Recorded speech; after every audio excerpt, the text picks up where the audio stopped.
पहले बात करेंगे आज की सबसे बड़ी खबर की। तो आज अमित शाह उत्तराखंड के दौरे पर रहे और धामी सरकार के कामों की तारीफ की और खास तौर पर हाल में आई आपदा राहत पर सीएम धामी की पीठ थपथपाई।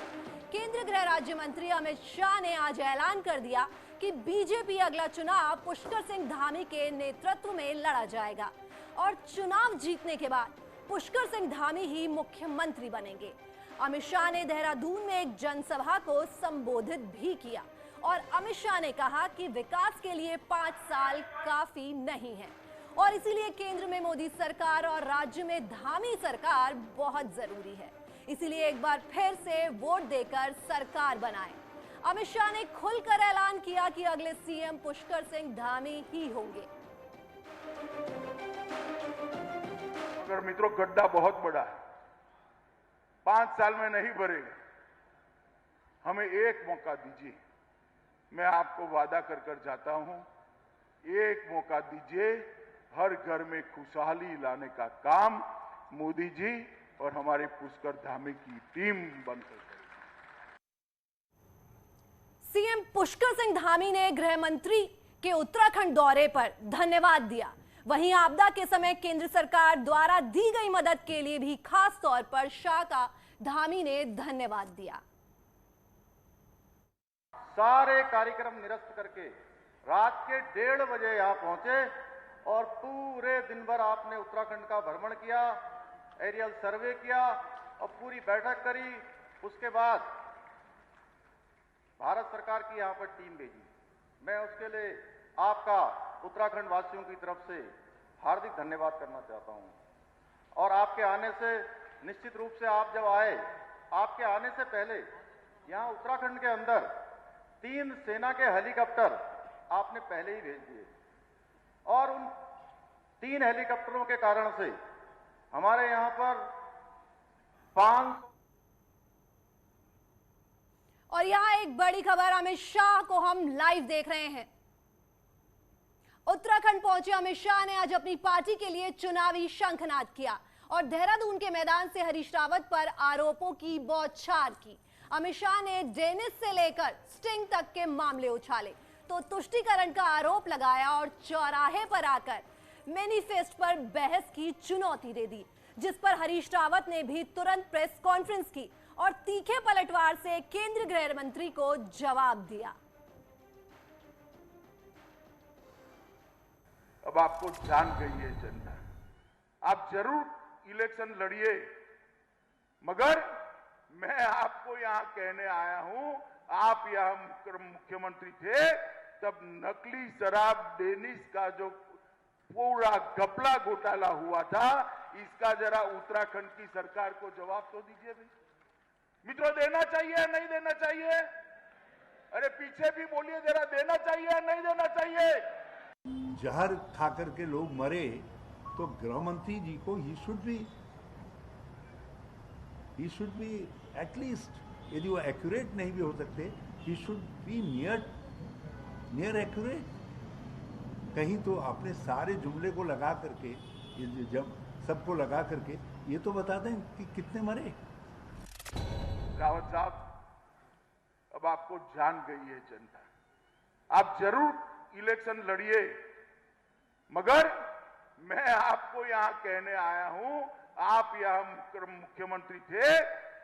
जुम्मे की नमाज को लेकर के, शुक्रवार की नमाज को लेकर के कहा, तो मैं उनसे कहना चाहता हूं कि सारी अपनी फौज, फर्रा, सीबीआई इत्यादि जो भी जितने उनके पास विंग हैं, सबको लगा दें और वो नोटिफिकेशन, वो अधिसूचना दिखा दें जिस अधिसूचना में हमारी सरकार ने शुक्रवार की नमाज अदा करने के लिए छुट्टी घोषित की है। हमारे पुष्कर धामी को सवाल करते हैं, भैया रावत साहब, आप जरा आपका स्ट्रिंग ऑपरेशन एक बार देखकर आ जाइए तो आपको मालूम पड़ेगा, आपको बोलना चाहिए।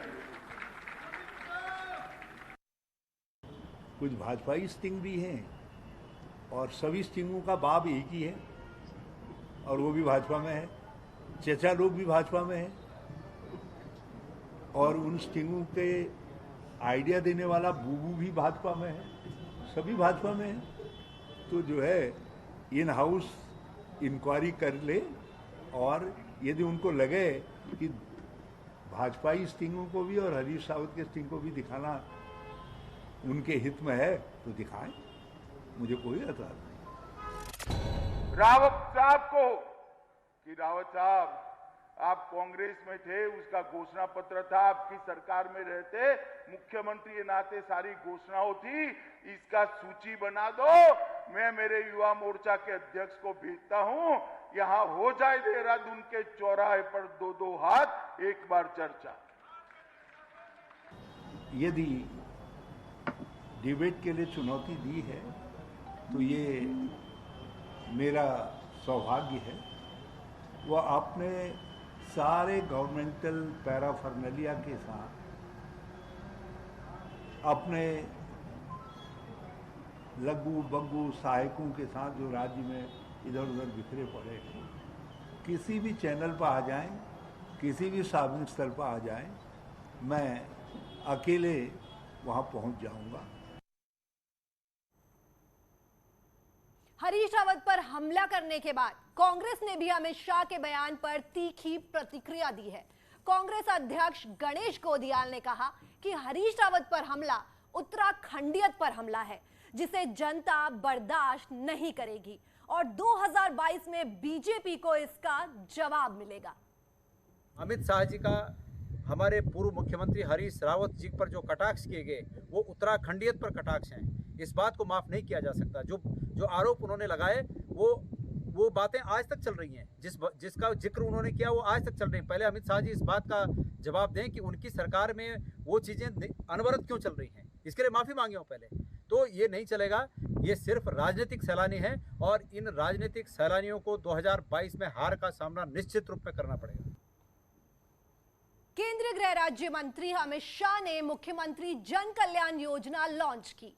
योजना के जरिए कोशिश गांव की उन महिलाओं को राहत देने की है जिनका ज्यादातर वक्त घास के इंतजाम में बीतता है। वहीं महिला वोटर्स को साधने की कोशिश वाले इस कदम पर सत्ता विपक्ष की राय अलग अलग है।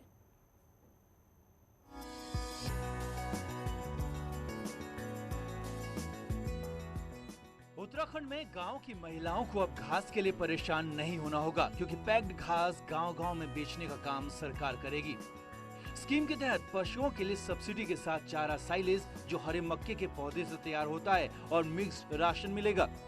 साइलेज की कमी ना हो इसके लिए 1000 करोड़ में 10,000 मीट्रिक टन हरे मक्के का उत्पादन किया जा रहा है। स्कीम की प्लानिंग त्रिवेंद्र सरकार में हुई और लॉन्च धामी सरकार में। गृह मंत्री का कहना है कि ये स्कीम महिलाओं के लिए बड़ी राहत होगी और कई घंटे घास के इंतजाम में वक्त बिताने वाली महिलाएं परिवार को वक्त दे पाएंगी, सिर का बोझ भी कम होगा। इस देवभूमि में पहाड़ की चोटियों पर विपरीत मौसम के अंदर गाय को चारा डालना है, भैंस को चारा डालना है, हमारी माताओं बहनों को चारा लाने में कितनी दिक्कत आती है। यहाँ पर लगभग 1000 एकड़ की खेती और 2000 किसान ये मक्के की खेती करेंगे और उसमें से एकदम साइंटिफिक तरीके से पौष्टिक पशु आहार बनाने की यहाँ पर योजना हुई है। उत्तराखंड में वोटर्स की संख्या के हिसाब से देखें तो आधी संख्या महिला वोटर्स की है। ऐसे में चुनाव से पहले गृह मंत्री के हाथों घसियारी योजना का शुभारंभ करके सरकार ने महिलाओं की बेहतरी के लिए सोचने का संदेश दिया है। लेकिन कांग्रेस का कहना है कि वोट खींचने की ये कोशिश कामयाब नहीं होने वाली, क्योंकि गैस का सिलेंडर और सरसों का कड़वा तेल खरीदना मुश्किल हो रहा है। माँ बहनों की रोजी रोटी छीन ली। खाने का कड़वा तेल 200 रुपए से ऊपर पहुंच गया है, गैस का सिलेंडर 1000 रुपए से ऊपर पहुंच गया है। वहां आप खाली एक घास काटने वाली महिला को 1000 रुपया देके वोट के लिए खरीदने की कोशिश कर रहे हैं, जो अपने आप में निंदनीय है। पहले उनके खेतों की सुरक्षा की बात कीजिए, उनके रसोई को सस्ता करने की बात कीजिए। उत्तराखंड में खासतौर पर पहाड़ी इलाकों में खेती किसानी से लेकर पशुपालन तक का काम महिलाएं ही करती हैं। ऐसे में महिलाओं को थोड़ी राहत मिल सके, चारे और घास की आफत खत्म करने की कोशिश सरकार ने की है। लेकिन ये कोशिश क्या 2022 में वोट खींच पाएगी, ये बड़ा सवाल है। दीपांकर भट्ट, न्यूज 18 देहरादून। वहीं सीएम धामी ने मुख्यमंत्री घसियारी योजना को लेकर कहा कि इस योजना से महिलाओं को फायदा होगा और सरकार भी इसमें सब्सिडी दे रही है। वहीं पूर्व की सरकार पर हमला करते हुए कहा कि पहले ही सरकारों में न सिर्फ घोषणाएं होती थी, लेकिन हमारी सरकार इसको जमीन पर उतार रही है। जो हमारे पहाड़ की माताओं बहनों के दुख दर्द को समझने वाली ये योजना है और पूरे हिंदुस्तान के अंदर ये पहला राज्य उत्तराखंड है जहां पर अब आने वाले दिनों में आज से 2 रुपए किलो में चारा मिलेगा। लगातार 75% सब्सिडी सरकार इसके लिए वहन करेगी। निश्चित रूप से मैं सभी विभाग के अधिकारियों का भी धन्यवाद करना चाहता हूं। हमारे यहाँ पर सरकार ने बहुत सारी योजनाएं चलाई हैं, लगातार हमने फैसले लिए हैं। पहले की सरकारों में बड़ी बड़ी बातें होती थी, बड़ी बड़ी घोषणाएं होती थी, हजारों की संख्या में घोषणाएं होती थी। आप सब जानते हैं 2017 से पहले जो सरकार थी, हमारी सरकार में जितनी भी घोषणाएं हुई हैं उन सब के शासनादेश निकले हैं। घसियारी कल्याण योजना को लेकर महिलाओं में भी उत्साह है और महिलाएं इससे उन्हें फायदा होने की उम्मीद कर रही हैं। फिलहाल साइलेज के लिए पौड़ी, रुद्रप्रयाग, अल्मोड़ा और चंपावत में सेंटर खोले गए हैं। सरकार ने बहुत अच्छी योजना पहुंचाई कि 20 रुपए में वो घर घर घास पहुंचाएंगी ताकि वो अपने काम को भी कर सकेंगी और मतलब जो है जब ऐसी समस्या होगी तो उन्हें जाने की जरूरत नहीं पड़ेगी और घर में ही जो है उन्हें सब सुविधा मिल जाएगी। नहीं, ये फायदेमंद बहुत है क्योंकि ये पहाड़ की जो महिलाएं उनके लिए है। घसियारी योजना जो ये हमारे धामी जी ने, मुख्यमंत्री जी ने जो चलाई है, ये हमने कल इनका प्रोग्राम भी देखा था बल्कि टीवी पे, तो ये गढ़वाल की जो पहाड़ी क्षेत्र की महिलाएं उनके लिए बहुत ही फायदेमंद है।